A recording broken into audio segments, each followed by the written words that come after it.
welcome back to another episode of the Dope Stroke podcast show with our fellow hosts alongside me. We've got Chris Ryan and Chris Trott. Here we go. Trott is still in his dilapidated home while we've got Chris Ryan here in the building at the Full Swing studio here in the UK, and we're in the podcast studio. How's things going over in the States, Trottmeister? Well, I've got my holes filled up, so that's good. Got patches now. But listen, let's talk about what's going on here. This is impressive. We've just got levels now, haven't we? Setting the standard. Is that what you're talking about? Well, I've got a lampshade with a dodgy seam and I got one plug, and you've got like levels. Well, so Daz has obviously got this podcast studio setup, which is impressive. And we were having a meeting today. This is in for 2:30 UK time. So 2:28 PM. I've never seen Lloyd and Daryl run around more trying to find tripod stands and laptop stands, and it was all a bit hectic. But we're here now in this little podcast studio, and it's nice. It's got a nice ambience. We've got some pineapple rings behind us. It's good. There you go. Ambiance, lovely. Ambiance. Well done, boys. Congrats again, Daryl. On, I've not even got any piss taken for you with this. Well done. Yeah, that's a rarity. Are you? It must be clearly early doors in the morning for you if you're out on piss take duty. Very early. Got a busy day ahead of me. So, yeah, I appreciate you guys getting up and doing this. So, listen, we've got some hot topics to cover, haven't we? Obviously, there's something. One topic, isn't it? No, there's two. There's two. Oh, there is two. You just told us there's a second one. And I was like, is that really news? Well, you said the first bit of news is bigger than the second bit of news. And I think it is. It's about your fishing trip, isn't it? Yeah, that pesky fishing trip, eh? So, right. I mean, it's obviously Tiger and the surgery. Clearly. That's. I hate to say it, but let's just see if we agree. Is that the biggest news in golf right now? Yes. Yes. Anything Tiger is the biggest news because he's so private, really, isn't he? I mean, he's obviously a global superstar, but you just don't hear from him. He just disappears for months at a time, and then no matter what stage of his career, a swing video, an update just sends the golf world into mayhem, doesn't it? So, I mean, he releases a statement, which is a very typical Tiger statement. It's all kind of after the fact. We never hear anything leading up to it. And yeah, anyone doing a podcast this week will, I'm sure, be talking about it. And it's not good news, is it, for us Tiger fans? I mean, it's every time you get a bit of news like this, it just feels like you're just edging a bit closer to what is inevitably going to be the end. I suppose the question is, should he retire? I'm not sure he will. I'm not sure. When I say that, I don't think he will announce it. I think he'll just keep doing what he's doing. And I don't know. It feels like he'll just keep that dream alive for so long. Yeah. And like we all from the outside look in and go, it's not going to happen now. But I don't know if he'll ever announce it, whether he'll just kind of fizzle out and we'll just accept that. Because we all accept now that he's not playing golf, don't we? And it's just, does he really need to announce it, or is it just something that's going to happen naturally? I think you've got a couple of bigger questions. I think you're jumping ahead on stuff. Clearly, like he's not someone to jump ahead. He's very disciplined. But the first thing is, does he play Augusta? There's question number one. So this surgery, just to explain, he's had another disc fused, has he?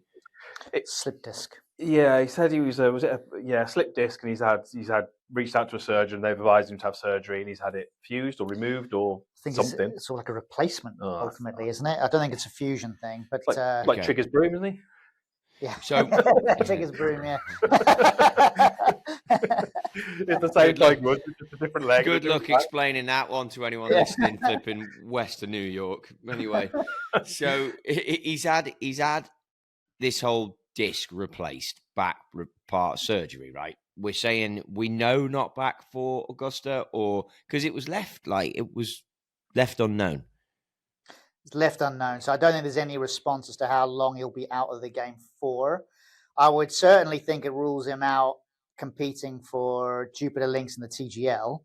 And I think Augusta, I don't know. I mean, my old man's had this type of surgery before. And to be honest, I remember him telling me when he did it, he felt 20 years younger after he had it. His recovery was, I don't know, maybe 3 or 4 months.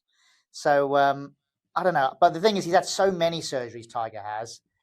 I just feel like is this another one that's going to take a long time to do the rehab, to get his body back into the right condition. I don't think he'll play Augusta. That'll be my view. Augusta's out. You two have been there. From all accounts, that is a brutally tough week walk-wise, isn't it? Because Very. it's a long walk, it's up and down. It's not something you can just rock up to having hit balls for the last couple of weeks, surely. I mean, it may well be that come April time he's hitting balls and he's playing golf, but whether it'll be match ready and able to go and play, 4 rounds of tournament golf plus some practice rounds and walk that place, I just can't see that happening personally.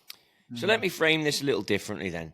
Because obviously you're like, oh, Tiger, maybe never announces his retirement. That's come out already in this. Maybe he doesn't.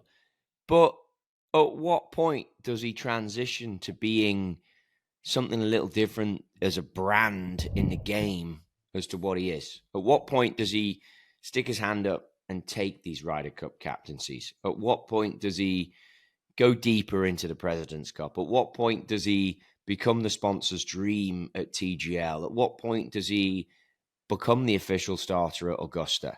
Like, does he go to the Champions Dinner at Augusta if he's not playing? I don't think he does, but does he? I don't know. I think you've got different types of people. I don't know Tiger, and that is one of the reasons why I wanted to do this podcast on Tiger, because we've got a person on this team here who's been up close and personal with him. I want to dive into that. But you've got people like Mickelson, who very vocal on social media, kind of turned his hand to that a little bit, became a bit of a personality. Tiger seems very opposite to that. He doesn't do anything on social. Anything that does come out on social, it's very coordinated. It's from his team. I don't know whether he'll be the kind of person who'd rather just kind of disappear into the normality of life and not do, the TV appearances and not do the starters. And maybe every now and then he'll rock up to an event, but I can't see him wanting to put himself back into that spotlight when he's had, 20, 30 years of it. I can see him. I mean, look, when did we last hear from him? It's months and months. He seems comfortable with just disappearing, spending time with his family, playing golf on his own if he can. I'm not sure he's going to be wanting to get back into that limelight. I actually think to put him in a totally different level, I see him not as somebody that will do all of those things, but you look at somebody like a David Beckham in football. He never went down the coaching route. He's never gone down that path. It's almost like he's put himself into a different type of league. Whereas, Steven Gerrard, as amazing as he was as a player, he has gone down the coaching route, and it almost paints your perception to be different to the public a little bit. And I see Tiger more elevated than being the captain of the Ryder Cup, or I think I can see him more likely wanting to run an entire organization rather than play a part route in something. But I could be wrong. But my feeling is, would he take more control over what's happening with TGL? Would he want a more influential position at the PGA Tour, that is? All of these things, I can see him being more elevated in that light one day. I would say right now, my guess would be he would never be Ryder Cup captain. Don't think he wants it. I feel that as well, to be honest. Don't think he wants it. Trotty, I think, disagrees with that. The problem with being Ryder Cup captain is it's just so hard. What Luke Donald did away from home, and I know he didn't hit a shot, but let's just back up a little bit.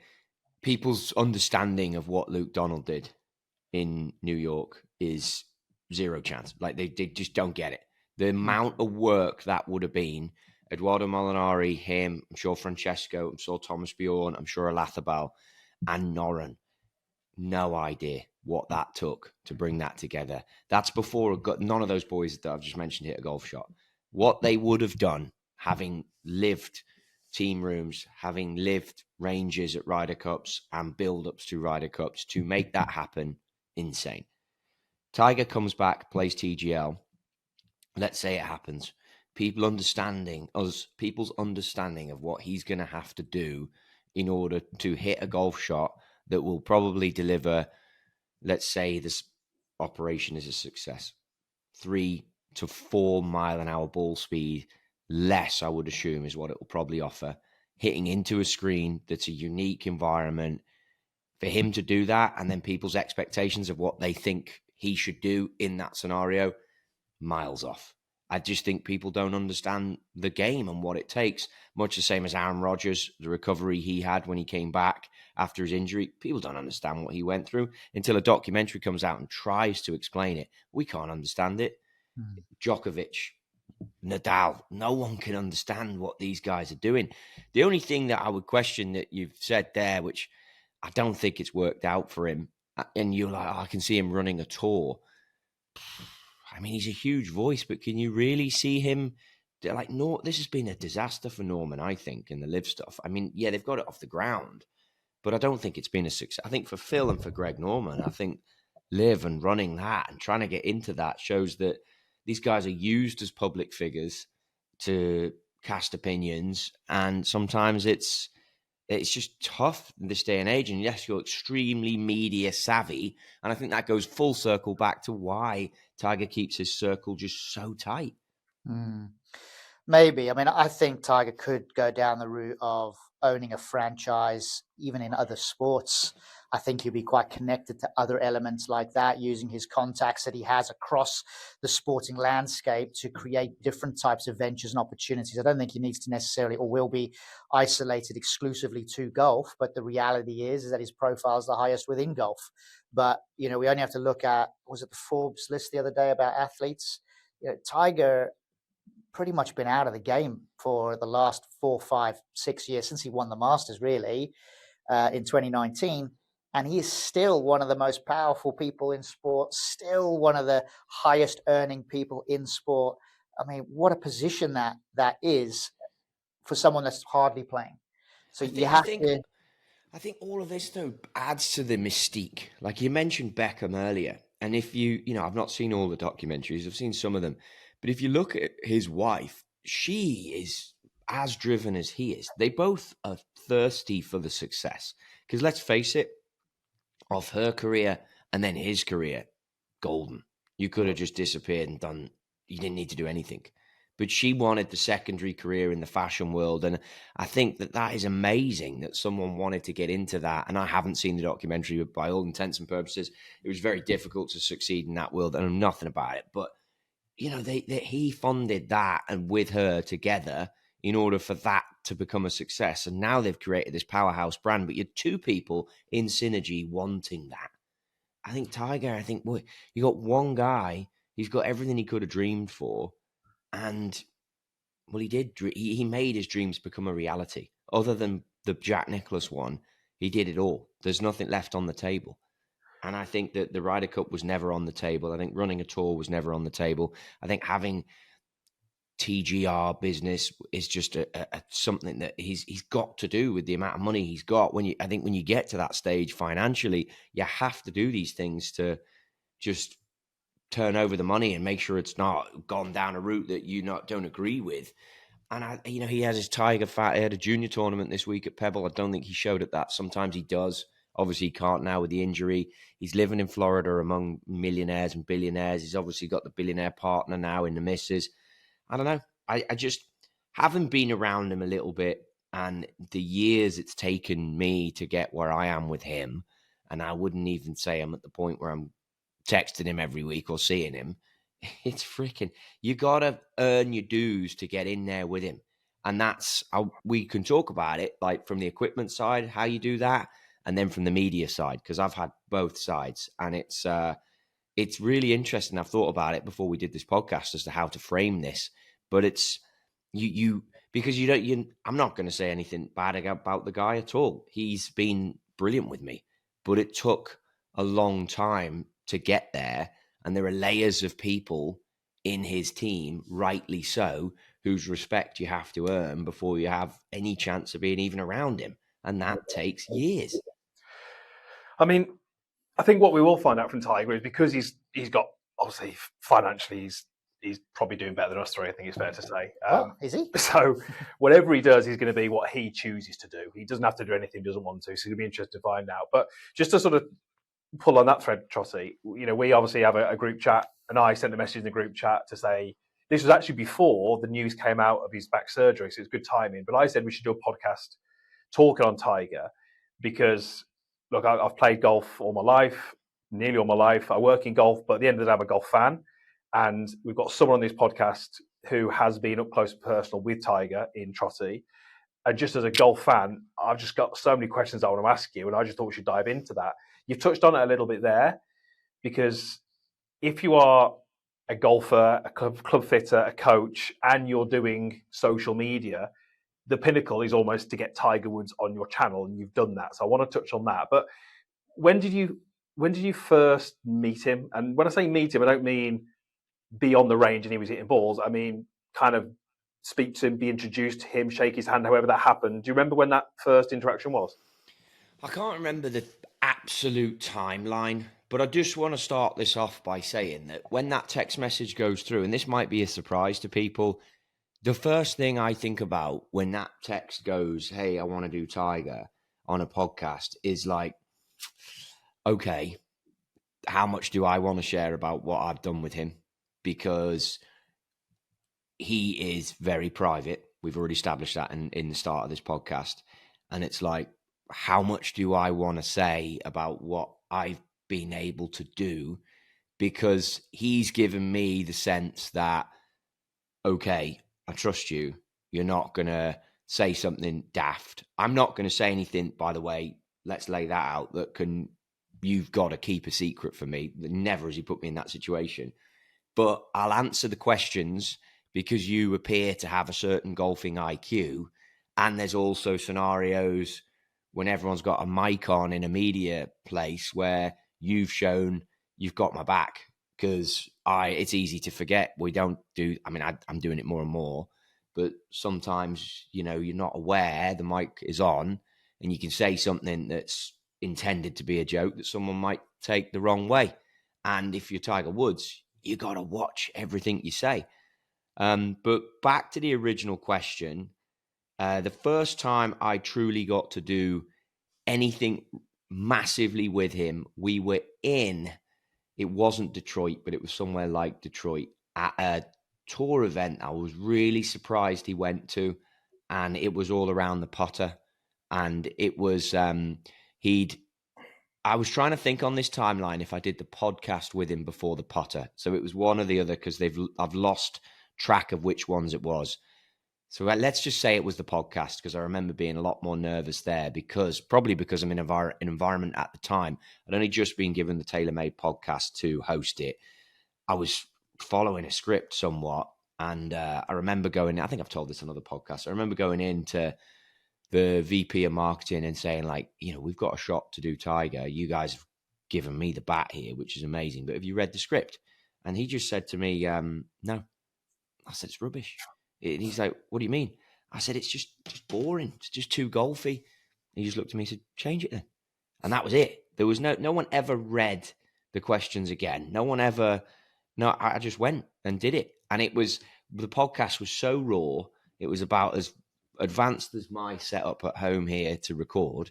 And I think that was maybe the first time, but it all became a blur, in honest answer to you, because I'd been around him at that point for 15, 16 years. And because he'd been Nike for so long, I'd had no opportunity to do anything with him.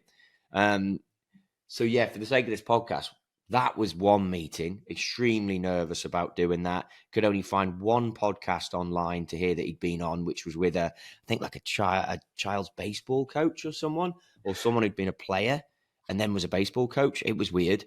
And they talked about free diving. And then the second time was in somewhere like Detroit. It wasn't Detroit, but somewhere like that in the States. And we were going to go after this Ardmore. We didn't think it was going to be an Ardmore 3 putter. We're going to go after this putter. And obviously then the caddy came in the mix, which was the fella that looped for Couples and Patrick Reed. He's you got to handle him as well. Rob, his right-hand man, is just a diamond of a bloke who's the guy that handles him all the time. Yeah, he has Steinberg, his agent, who's a great guy too, but Rob is the main guy on the ground. And once Rob says, you're good, you're good. And all this was in the mix of either before COVID, after COVID, and I'd had a little dealing with him at that tournament in LA that was up in the Hollywood Hills, or just north of LA, where all the Gretzky's and all that work. So I'd had a slight dealing with him there. But equipment-wise was this putter, and then media-wise was the podcast. And again, they all came into a blur. But I kept having these moments where you're going to have to deal with Tiger, you're going to have to deal with Tiger. And it was every 6 weeks, So that podcast am I right in thinking that was one you did on the tour truck? Yeah. Yeah. I mean, that was great, because I watched that, because obviously that was on the TaylorMade channel. I was nervous there. Yeah, but what I was going to say, actually, is I watched that because it was on YouTube, it was filmed, and I've known you since early 2000s.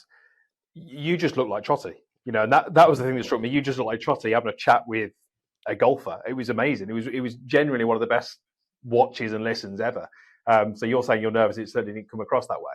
But then going on to the putter, if you've been tasked with, okay, see if you can get Tiger into this putter, you obviously can't just walk up to him at the range. So who's your first point of contact? Is it caddy? Is it the manager? And how do you approach that?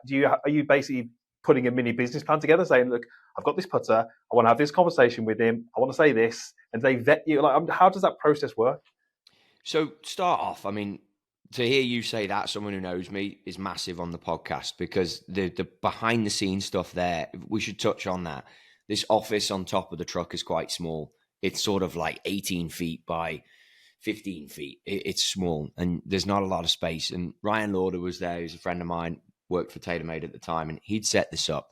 So Ryan came up. There was a camera guy, Ollie, who now is with Strixon, quite a personality in himself. But you could tell he was panicking because he's got to get this right.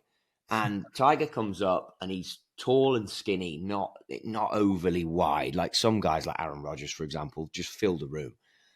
But Tiger's big, but you're like, okay, fair enough. It's not big physically like presence, but it's big because of who he is. But this fella turns up, really strange. And I found out that he was to do with Augusta, someone that Tiger liked, who worked for Tiger at the time. And his deal for the day was, I think, to be the bad cop and to keep Tiger moving throughout the day. So he's an Augusta member. Clearly, he was very hard, very harsh, very difficult to deal with. Didn't want to say hello to me, didn't want to shake my hand, just thought I was some kid who is going to ask Tiger some daft questions. Obviously, I got to ask some follow-up questions and go down routes that I wanted to go down because I had some intriguing questions, as anyone would. And because I'd been given the free run, I was respecting TaylorMade, trying to ask every question that they needed, but I was trying to go down routes that I wanted to go because there's things I'd seen him do over the previous decade and a half that I had questions for. And I remember this fella from Georgia, let's assume if he was from Augusta, I don't know. But I remember him like looking at me because I'd been strictly told, you've got, I think it was 35 minutes or you got 40 minutes. And we were on the podcast for 35 or whatever. And he was like sat behind the camera and he was 5 minutes, 5 minutes, 4 minutes. And I looked at my clock and I'm like, 6 minutes. And he looks at me, he goes, and I went, I hold up 3 minutes there. And I tapped my wrist and went, and then he's like, and I had it on an iPhone countdown. So I lifted the phone up and went like that to him. And he's like, really getting mad with me. And Tiger's such a pro that I think we're 30 minutes in at this point, he knew that I was not asking completely irrelevant questions. And he was comfortable to just let it continue. And for the next 3 or 4 minutes, and I was so calm to try and wrap this up. This guy was like, you are getting him out of here. This is done, blah, blah, blah. And I was like, nope. And I finished it all the way to the end. I even got to ask him a question I wanted to ask him about, a personal question about golf. His answer to it was funny, and I've said this before. He just like, it's all in the hands, and he waved these legendary hands in my face. And then it kind of got me. It pissed me off a bit because the guys that were up there, and there was only 3 of us, both of them then wanted a selfie with him. And like this Augusta guy was just losing his mind at this point. And he sort of looked at me and I was like, there's no way. I've crossed the boundary now of you realize I'm not a complete muppet. Not that anyone who wants a selfie is a muppet, but I'm more of the Roy Keane view on that. And I'm like, there's no way I'm doing this. Zero chance. Like we've broken through the seal of you now. This must have been the first meeting because this was what I felt at the time. And I was like, we've broken through the seal of how hard it is to get your, and I'm not saying he respects me, but your interest. Like he's very much like, if he's not interested and you don't know the game, next person, or to his tight group. And I was like, I'm not doing it. And I just shook his hand and said, listen, mate, thanks for everything. And he's like, yeah, sure, whatever. Off. And I'm like, okay, cool. Because I got on well with Jason Day. And I got a feeling that Jason Day might have been like, this kid's okay. Who knows? Maybe I'm overthinking that. But I think he saw me have that interaction with Day and Dustin and was like, I wonder who this is. Anyway, time goes on and then we get to this putter project. And there's a fella called Bill Price.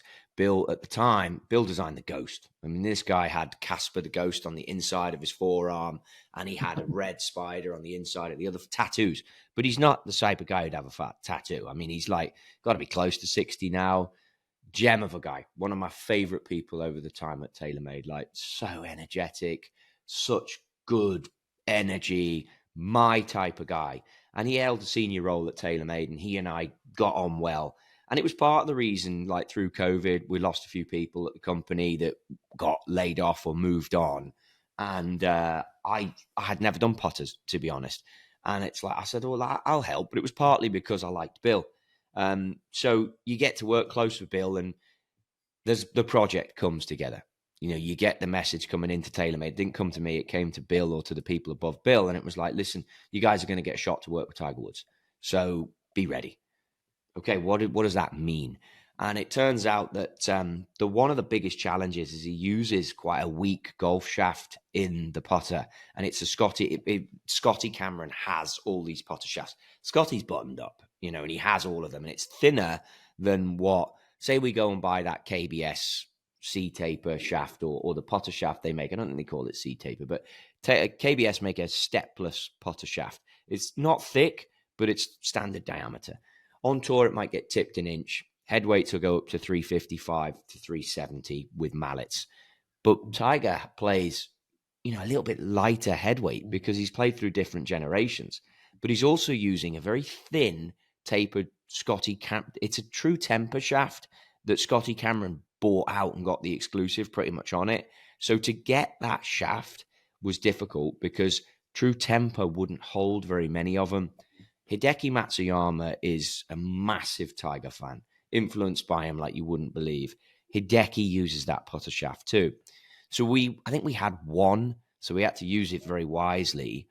And you can't do everything with it based on the hosel because the Newports and the Answers have a little bucket that it sits into. But the Ardmore that he went to play after he tried various ones is not a bucket. So it doesn't, the housing doesn't go over the shaft. It goes over a pin.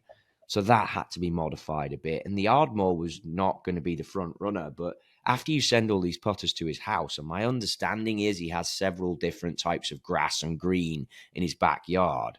My understanding is that the Ardmore won out because on green number 8 or something, which is a certain type of grass, because of the grooves in the face, the ball would roll differently to the Newport that he had, to the famous putter he's got. And basically, it was because of the aluminium, so the Yanks would say aluminum insert, the ball speed would come off a different way, and he liked it. So he had this Ardmore, and he turned up with it. He'd had it about 3 weeks. By the time I got to see it, and I was with Bill can be extremely chaotic. Another boss that I really liked at the time, a guy called Keith Sabarbaro, had sort of said to me over 2 decades of working out there, like, I say too much information, you're too busy with your talk. You know, he wasn't going to, Keith's pretty respectful. He knew I'd earned my stripes to work with Tiger. He wasn't going to step in just because, like, Keith had done a lot of the clubs with him. And he's like, no, you handle this. Because he'd sort of like, less is more with this guy.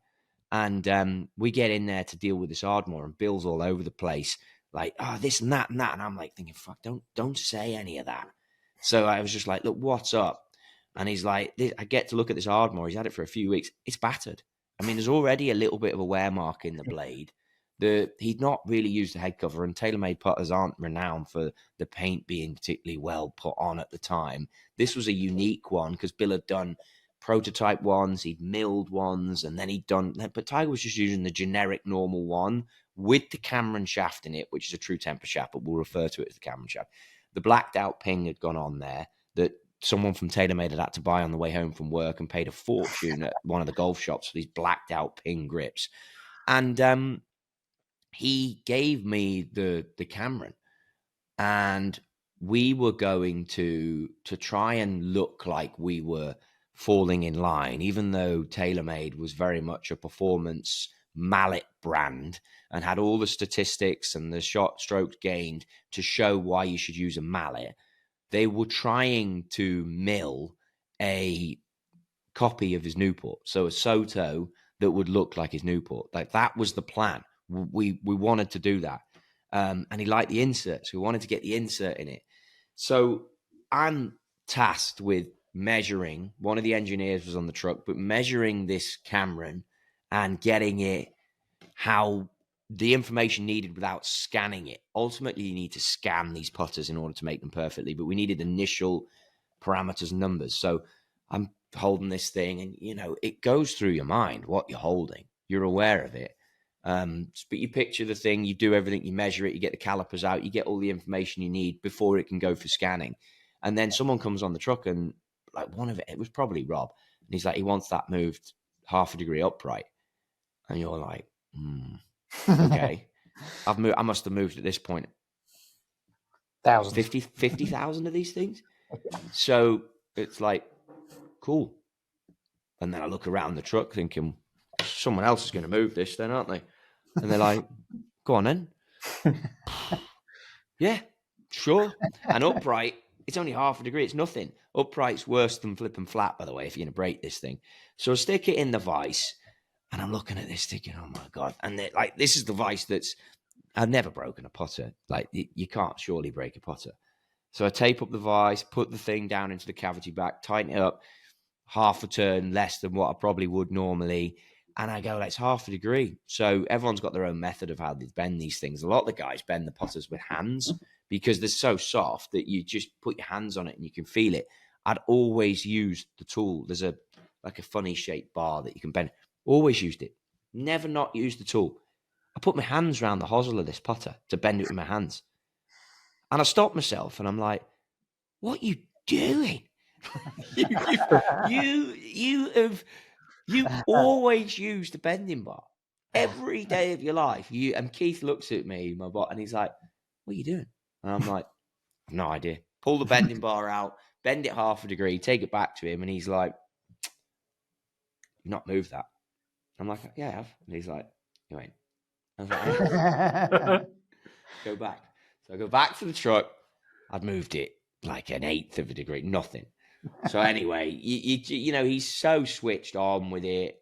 He hits putts with it. He hits a lot of one-handed putts. He's comparing it to the Ardmore. He uses an EP head cover. So anyone who knows EP, big fan of them. He had a military TP, so it just said TP TaylorMade EP head cover. Apparently, he really likes EP head covers. He just is very specific. Once he likes something, no one knows he uses EP, but he talks about that. Well, I know it was, and they're the ones he likes. And the other thing over the next 6 months that I heard about and hadn't ever seen, and finally got to see it once in his handler's hand, was this 8802 that he cruises around with. And it's 8802 is an old Ben Crenshaw putter. And I heard he uses this thing and he releases the toe and releases the toe. And I wouldn't ask him many questions. I kind of stay out the way, knowing that there's a boundary that he's practicing and he doesn't tweak golf clubs at events. And, that movement of the putter loft and lie is the only thing I'd really been aware he'd done. And then eventually after, I think it was during COVID at that LA venue that I wish I could remember, the Sherwood Country Club, I think it is. I saw this 8802. And I don't know if I had to carry it to the locker or to the car or something for him, but I was like, wow, that myth is true. He hits putts with an 8802, and I remember it being light, and so I must have held it, and it lost a bit of the color on the face, but you just don't see it anywhere. So think about that. All the players that, from Ricky Fowler through to Rory, who get the mirrors out, or the Gates, Ludwig, Gates, Matt Fitzpatrick, all Phil Kenyon's crew, all have all these drills and stuff. All he's stuck with for 20 years is 2 tees and rolling the putter through the head through the tees, the one-handed drill through the tees. That's it. And if you think about your own game, certainly mine, I'm kind of stuck now on 3 or 4 training aids, but it's still 3 or 4 training aids. He just has, I've never seen him with a training aid on the long game. I've seen him with an alignment stick. And he even said to me, like when I saw him at the last photo shoot, I'm tired of throwing clubs down. That's why I use an alignment stick. And he said, to be honest, it's a bit longer than my 4-iron, so it's not as tough on the back to get it out of the bag. Okay, fair enough. I mean, he's joking a little bit, but he's also not joking. But the putter thing, he's never chalk lined. I've never seen him use one of them. He's hitting the odd putt on someone else's chalk line, but that's it. But The dot in the face on the top line, in the top line, I remember that being a challenge. We had 4 different dot sizes on these putters that try and find the dot. The little ridge, it's hard to explain, but you have the neck on an answer shape, and then you have a little ridge before that. That was a challenge. The shoulders were a challenge. It was all tough, and the head weight was a challenge, and the swing weight, and the putter shaft. TaylorMade got this tailor-made equivalent of Tiger's beautiful, iconic putter. To me, it looked like Tiger's putter from the top, but it was not battered. And he chose to use an off-the-shelf, pretty much Ardmore with a Scotty Cameron putter shaft, which is a true temper shaft in it. And it was amazing. It was a good journey. And yeah, that obviously then went forward again to other photo shoots, which we did. I always had to do these stupid things at photo shoots, which I get. Like TaylorMade wanted me in like a Charlie Chaplin outfit once, and then another time they wanted me in a circus clown outfit. Just like, Christ alive. And, you got to go. And then I've got the earpiece in like this, and the boys who are running production are like, you got to say this to Tiger, you got to do this. Tiger's disengaged. You got to get Tiger engaged. Everyone just thinks I'm like MC in the thing. They don't understand the amount of chatter that goes on in this during those photo shoots. It's so hard to, and like, get Tiger now, do this with Tiger. It's all just Tiger this stuff. You basically become Tiger's chaperone on a live camera thing. That's hard. But remember the last photo shoot, he was so good. He was amazing when he came to do the content with me. Amazing. And I went up to him at the start of the day, and I'm giving him his space. It's early, and he knows the tricks to make the day move how he wants to make it move. And I went, "Hey mate, how you doing?" And he just looks at me, he goes, "I was fine until I saw you." And he's stern-faced. And then he just gives you a big smile and puts his arm around her. He's like, "Hey, Trotty, how's it going?" And I'm like, "Yeah, good, mate." I said, "Listen, I know the deal. Let's get this moving as smoothly as we can, get you wherever you need to be." He's like, "Yeah, I appreciate you." And I'm like, "Yeah, no worries, let's go." And it's like, I've got massive respect for him. Massive, like, as what he has to handle as a guy, and then what he has to deal with as a player. I've just got, and I'm by no means am I in that circle, but as I've got closer to it, nothing but respect. It just immense guy. I can only imagine how tough it must be to be somebody like Tiger, where, everybody knows who you are wherever you go. Just the level of attention all the time. Do you think that that's made him more private in terms of how he operates at a tour event? Like you said there, rarely does anything on the truck or doesn't do anything like that. I mean, all the major championships I've ever been at, you very, very rarely ever see Tiger go into the players' lounge, for example. That's just not what he would do. Do you think that even the players' attention on him is so high that he just has to escape it? I think he knows he has to be. Faldo's touched on it a little bit. Like, Faldo was a bit that way, and he knows he has to be a level that is beyond everyone else, because part of the mystique is part of the strength of the game. And during the 80s that he grew up watching Nicklaus, and then going into the 90s where he dominated, and the noughties where he dominated, and the early sort of 11, 12 where he was still relevant, very much so. He won majors. He needed that extra edge, and the world was in a different place that he didn't need to be what you need to be today. Scotty is fantastic. Love the guy. Anyone who says otherwise, something's up with them. But he will never have the persona of Tiger Woods. And Tiger Woods had to be that. And he was all in on doing that. And as a result, his life now is what it is because of those decisions. But he had the domination that he had, and he carries the place he has. And it's almost strange to see him soften a little bit, but he's got the players he likes. He's getting older. We're all maturing. And I saw Stephen Gerrard say something the other day about the England squad and egos, and that was well covered on social media. Everyone's changing. Tiger's got his thing, but I think he had to be that way. The no locker rooms, the no player lounges, the teeing off at 5 a.m. at the Open Championships, only playing with Mark O'Meara until that went south. He had to be that way in order to achieve what he achieved in his mind. Yeah, I think looking from the outside in, and I've been to some tour events where he's been there, and exactly as you say, went to some opens, and you get on site at 6 a.m. in the morning, and he's already on the 8th hole, and he's teed off at 5, and then as soon as he's finished, he's off, and he doesn't do the things that you say. And I guess mentally, the players probably wouldn't admit it, but even the players at the time who would have been probably even top 10, top 20 in the world probably see him differently to the rest of the players. They see him as this different animal almost that is unique and is different, and mentally that for him is a big advantage.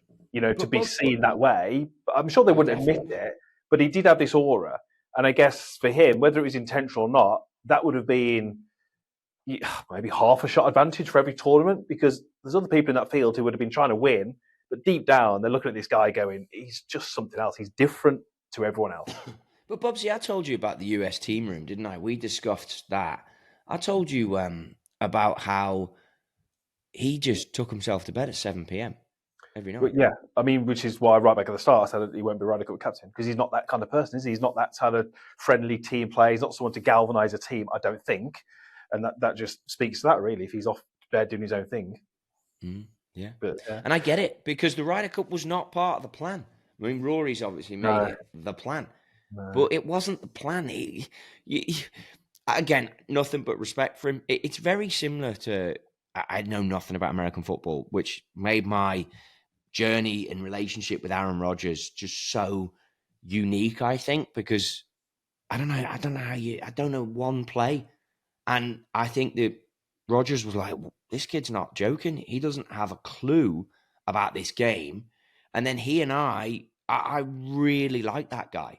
But I think I saw a different side to him that people don't see, for the simple reason that we couldn't talk about football because I'd know nothing. And it was like, well, that's cool. Let's not then. And it was almost like he'd met an alien.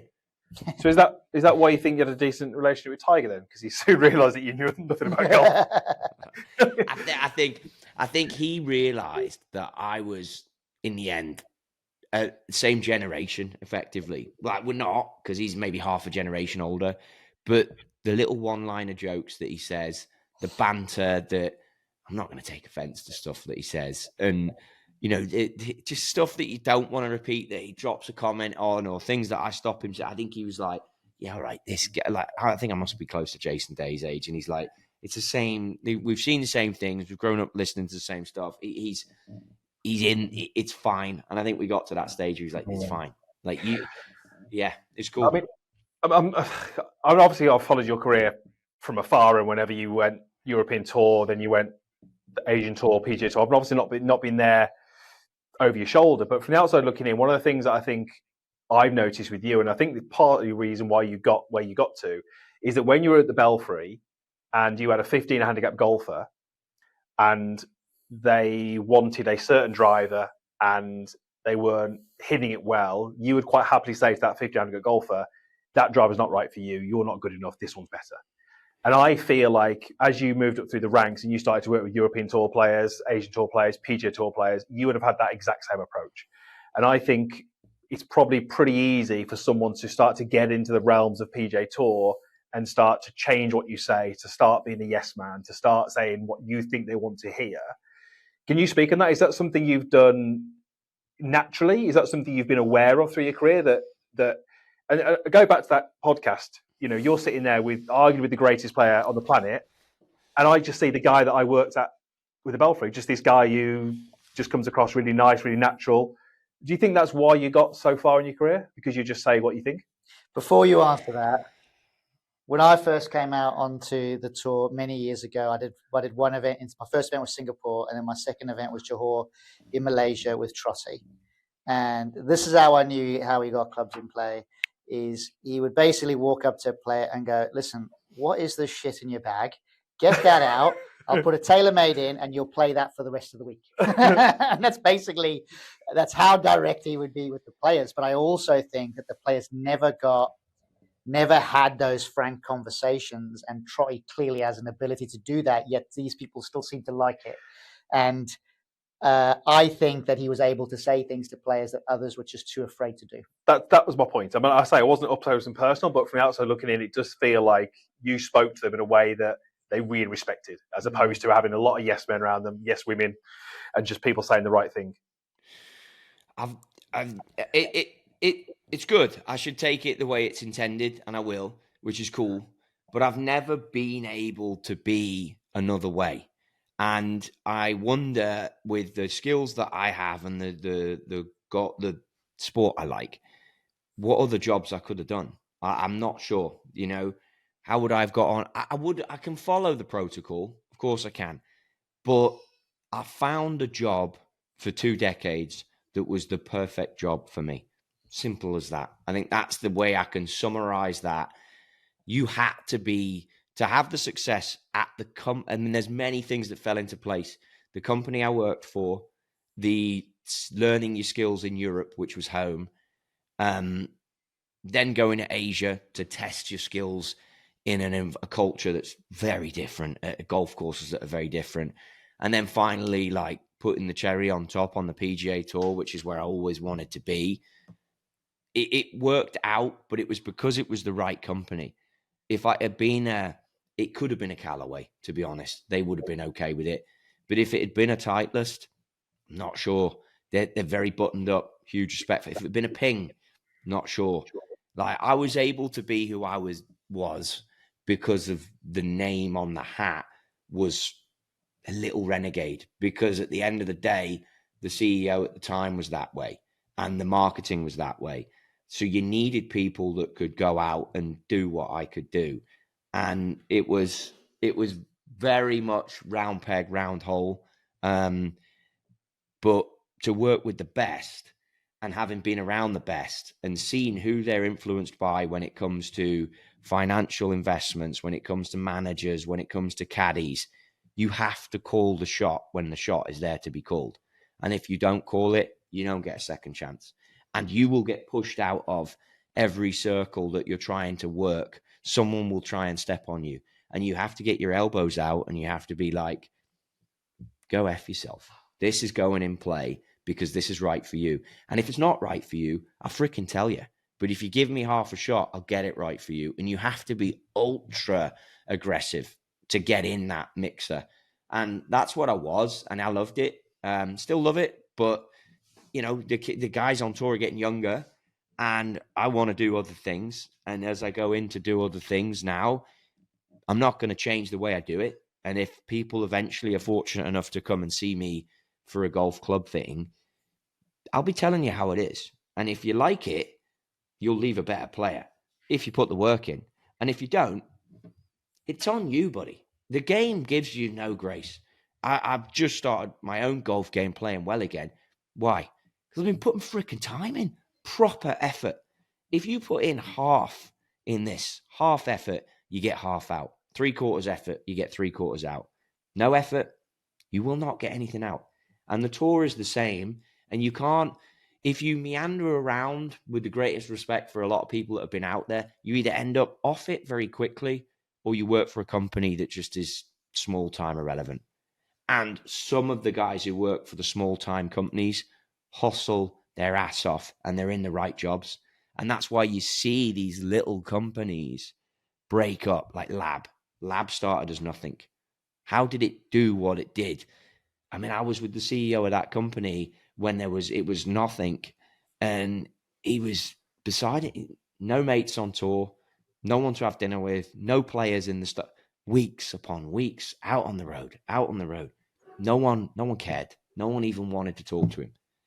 And I was like, dude, this is, maybe getting a bit older and a bit weak. I was like, I think it's pretty good. Like, give up now and you'd be an idiot.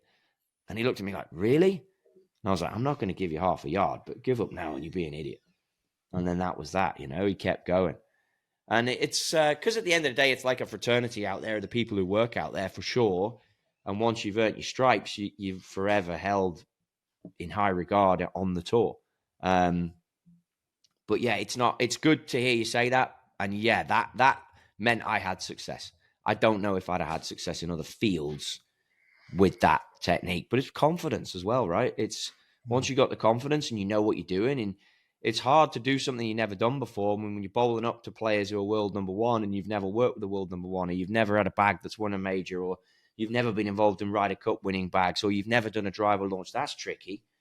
But you just do it because you got to be right. Because the monitor says you're right. It's physics. Mm-hmm.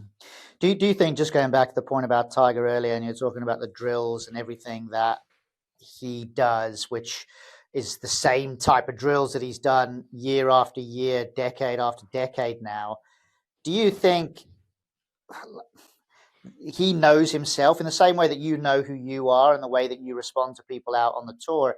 Do you think he knows exactly who he is, and he knew that really early, so he never really looked to deviate off the plan? He was never a quick fix guy searching for anything, because he already knew what his limitations were, which was obviously a very high standard, extremely high standard. Do you think that level of consistency to his craft, not just the dedication, but the consistency of it, is what's made him great for this long, even with all these injuries? The foundations around him created what he can stand on. And I think that is a lot for all of us. I think the foundations that are around you, from your parents, your environment, what does success look like in those that influence you the most? What does it look like in their eyes? Who do you want to please? Really please? Beyond the bank balance, beyond the trophies. What is driving you? What does the top look like in their eyes?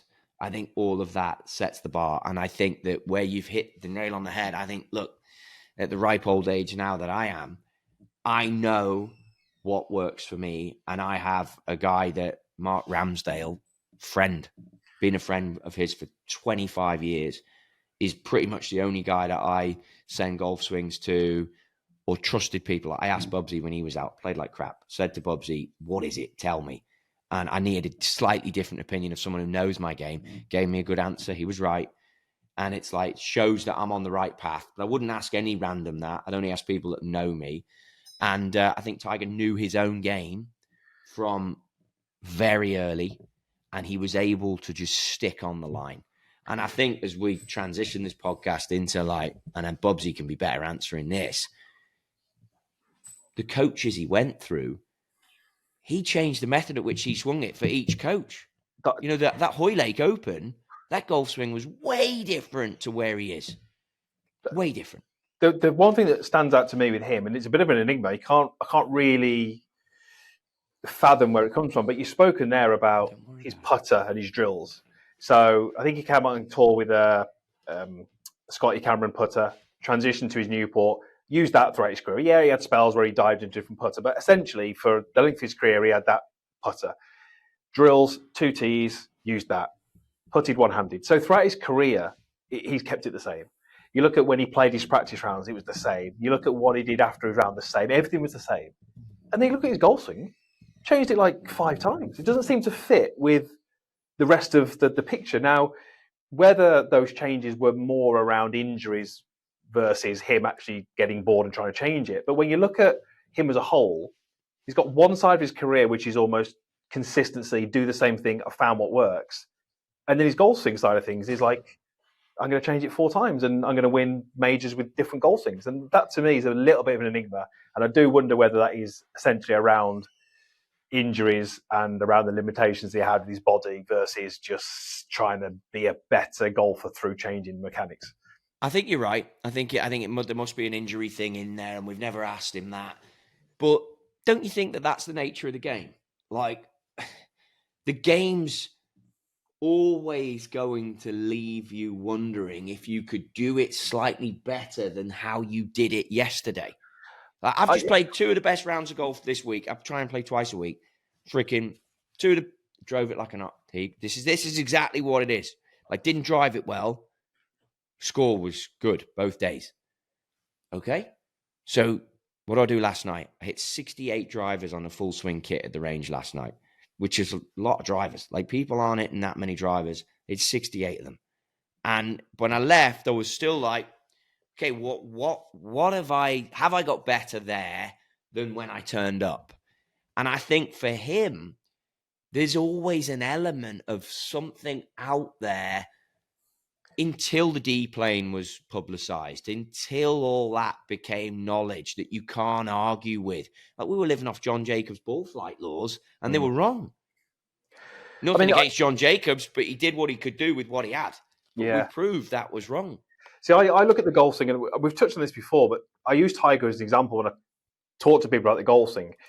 The golf thing, and I'm talking about, the mechanics of it, the grip, the stance, the posture, the backswing, the downswing, all those kind of things. That's the vehicle, right? Inside of the golfer is the golfer.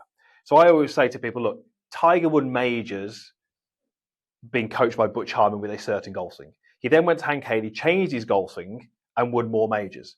Like, what are the chances of one golfer building two golf swings which happen to win multiple majors? It's not the golf swing. It's the golfer that's inside, and the technical swing is just the vehicle that he used to get there. So I look at the golf swing and say, someone like Tiger, who is, probably the most talented golfer ever, he could win majors with technically a pretty poor golf swing relative to other people. But when he was with Butch, he obviously had a great golf swing. I was looking at it, he was winning 33% of his majors. So surely with him being Tiger, he does the maths. What's the goal? Beat Jack. That's 18. Can I get to 19? I'm on 33% rate. If I can play golf till I'm 45, I smash it. I don't see why. I get that you're always searching for that other thing, but the stats and the data were there to show him, keep doing what you're doing. Don't change anything. You'll beat the record. That's what I struggle with. And the only thing I can think of was when he went to Hank was after one of the knee surgeries. And I just wonder whether that influenced him. And don't get me wrong, he won 6 majors with Hank. So it wasn't as if he went off the rails.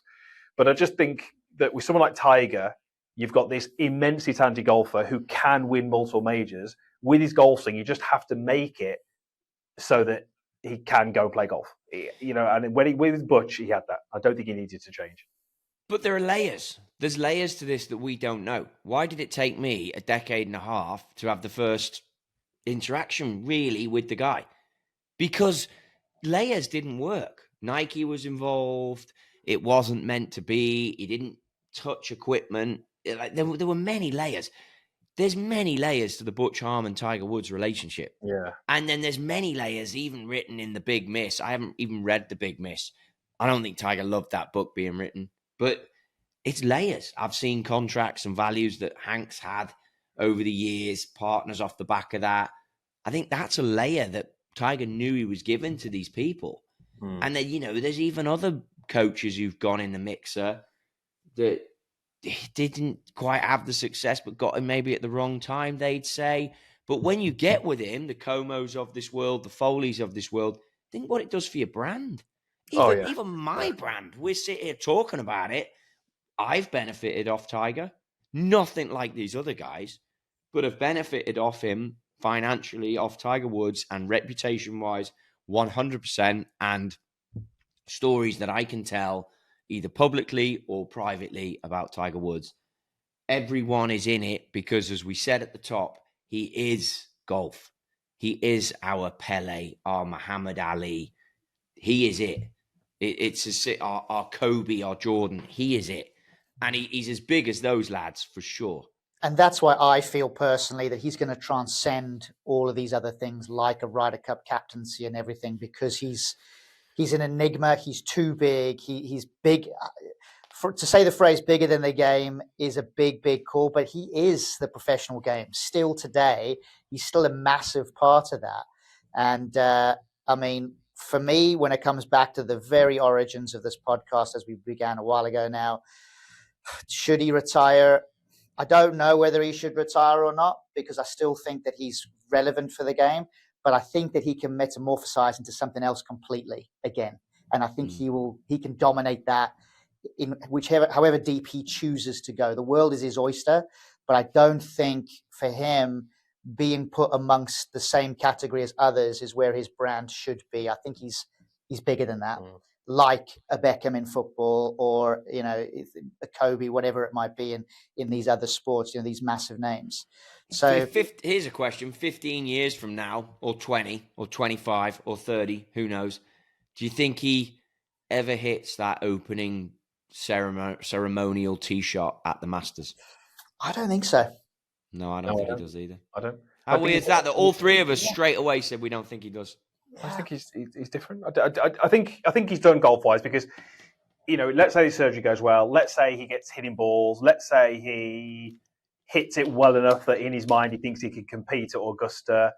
I just don't think he can play enough golf leading up to it to get sharp enough. Because even he said when he said these comebacks, yes, he can practice at his home, great facility, but you need to be able to do it. Under the gun, over 4 rounds, with your card in your pocket, with the fans, with those kind of noises and murmurs from the crowd, with the pace of play. That's what playing golf is about. I don't think he can play enough golf to get ready, even if he feels like he's swinging it well enough. So I don't think he's ever going to compete in these majors again. And I just think that, I think what we've seen from Tiger over the last 18 months, where we don't hear from him, we don't see him, and then he pops up at some events. That's what it'll be like in 15 years' time. It'll just be like, oh yeah, Tiger. And when he does pop up, it'll blow up the internet. But he'll just be doing his own thing, living his life, spending time with his family. Yes, he might do some TGL stuff. He might do some of his charity stuff. He might launch a golf course, but I don't think we're going to see him. It's not as if he's going to be week in, week out doing the TV broadcasting and all that. He's just going to be his own thing. He's going to do it his own way. And like Darryl said, he's probably going to be more like a Beckham thing, business in the backgrounds. I think he's going to be quite happy with that life. Yeah, I think the very might be would be like chairman of Augusta. Okay, but do you think he ever plays Champions Tour? No chance. Do you think he plays one event? No. I think he does. I think he does that. No, I don't think he does. I think he plays one. I think he plays the odd Champions Tour thing for sure. Do you think he continues to play father-son? Yeah. Yes. He's more family. I see him as more family. I think he's definitely changed in terms of what he portrays in the media. I think if you said to him now, you can play a Champions Tour event or you can play the PNC with Charlie, 100% he's doing that. 100% he's doing that all day. Charlie's a good player, He's good. Yeah, I mean, we see some of the stuff he plays in college, and because we don't really have the college over here, I never know. It'll come out that Charlie shot 69 in this event. He's tied to the lead. I don't know whether he's playing against a bunch of rubbish golfers or whether he's playing big events. I'm not sure what the level is at, but I get the feeling he's pretty handy. No, I think there's again my comment earlier. Who's around you? What's around you? Who are you truly trying to impress? What does it? And I think he's getting in some of these events, whether he's qualifying in or whether he's getting an invite in, whatever. But he's doing well. It's a bit like John Daly's son. John Daly's son is a good player, really good player. And it's like, if you're around greatness all the time, some of it's going to wear off on you.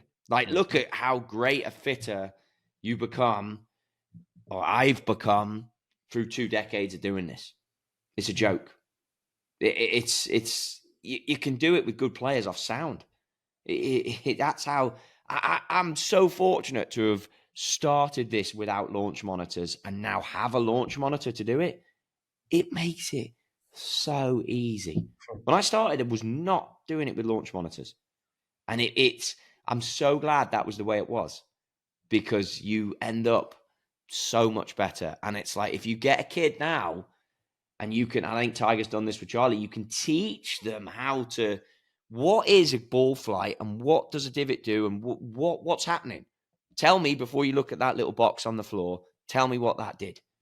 And I think that you can, I do it with my guy, and he's like, he doesn't play golf hardly ever. But when he does, he knows what he's done to hit certain shots. Think about how good he's going to be. And he doesn't play. It's like, it's fascinating. Thinking about good players and rounding off this podcast as well. Did you watch any of the European Tour coverage this weekend? Just gone? I caught a little bit of it as we had a bit of a conversation with this before. I saw a little bit. DP. Well, let's call it by its real name. European Tour. I watch it on the app. That is about the extent of my. What will generally happen is Thursday, I'll look and see if there's an event. If there is an event, I'll scroll down to see who's playing, see if I know any big names. And then I'll probably check it on Saturday to see what the leaderboard's like. And I might check it Sunday afternoon to see who's leading. And then I might try and watch a few shots on socials. And that is, to be honest, the extent of my involvement with it. Fair enough. Well, just for you then.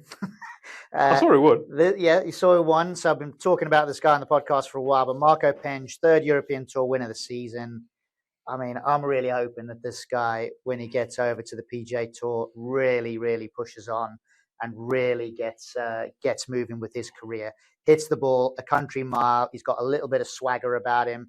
Good-looking guy, good swing. I really want to see him do well. I don't know what you've seen, Trotty, but he's on last round, DP World Tour, obviously going for a win. This win gets him into the other 2 majors that he's not in. He's cruising 193 ball speed, like just cruising. I mean, he's hitting it so far. So obviously, with where the DP World Tour is at the moment, he will now get a tour card for the PGA Tour. So how he navigates that, I don't know. But I mean, he's got the game surely to take it over there and play. Yeah, the biggest travesty right now is the fact that he's going to go to the PGA Tour next year, and the European Tour has been depleted of probably their best talent over the last 18 months or so. And there's obviously been a number of players that have gone over to do that. So that in itself is a whole different podcast, and it really infuriates me, but that's what's going to happen. But for this guy, I really, really hope that he goes a long way in the game. I just like his personality. I like his background. I just like who he is. And fingers crossed he contends in some of these majors. I think going from playing a couple of seasons on the DP to his PGA Tour card, and he might still try and keep his card on the DP. So it's going to be a difficult year. So there's a little bit of a transition there, but it wouldn't surprise me if in 2 years he's playing the Ryder Cup and he's a PGA Tour winner. Maybe not next year, but the year after, it wouldn't surprise me if he gets. And then maybe at that point, which is going to be Trotty's point, maybe then he'll be bigger news than Tiger's surgery. Unfortunately, it's really sad that that's where the game is, right? You can't finish a podcast talking about the greatest to ever do it on Marco Penge and the European Tour. All I'm saying is that I'm thinking about the future and future winners. That's where I was going with it. If Marco Penge gets 16 majors, we'll come back and listen to the podcast and be like, hey, we finished on a bigger story. One day, Marco Penge will have an episode that is dedicated. One day, Marco Penge will have part of an episode that is dedicated to him, and he will be a topic of the conversation. And I'm all for that. But this just proves everything we've been saying from the start. The DP World Tour is a little bit broken. No, look, he's going to be a great player. Massive respect. Okay. He's 195 ball speed, fantastic. But when all is said and done, Tiger Woods' episode. Tiger Woods is the man. Yeah, and I wish Tiger Woods a speedy recovery here, and maybe we see him on the golf course at some point soon. Maybe we don't, but I think what we've all sort of summarized as we put an end to this podcast is that he is a big, big feature of the game and transcends the game against any other player we've seen possibly in history. Yeah, I think the timeline is maybe January. We'll hear nothing between now and January, and then January we'll see a little video pop up of Tiger probably hitting a 56-degree wedge about 80 yards on the range. It'll literally be a 4-second video, and the internet will blow up. Yeah, everyone will think he'll be playing the Masters. Yeah, I just think the thing is,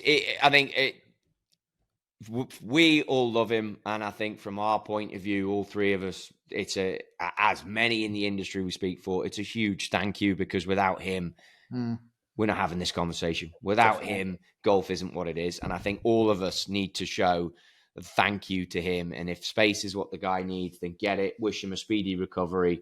And it's one of them. If you ever get a chance to see him, be around him, he's amazing for the game. And he's someone that we all need to thank in the industry, because he's amazing. And I'll stand by that for a long time. Even if I never get to speak to the bloke again, it's a case of he's done everything he could do for the game of golf, and that's everyone in it has benefited off of the one guy. So he deserves whatever he has in the future, and any happiness he has, and his family time is what it is. Then kudos, go get it, my man. And I think that's a roundup for this week's episode. I think no one else can do any better than that. So that's it for another week. We'll catch you guys next week.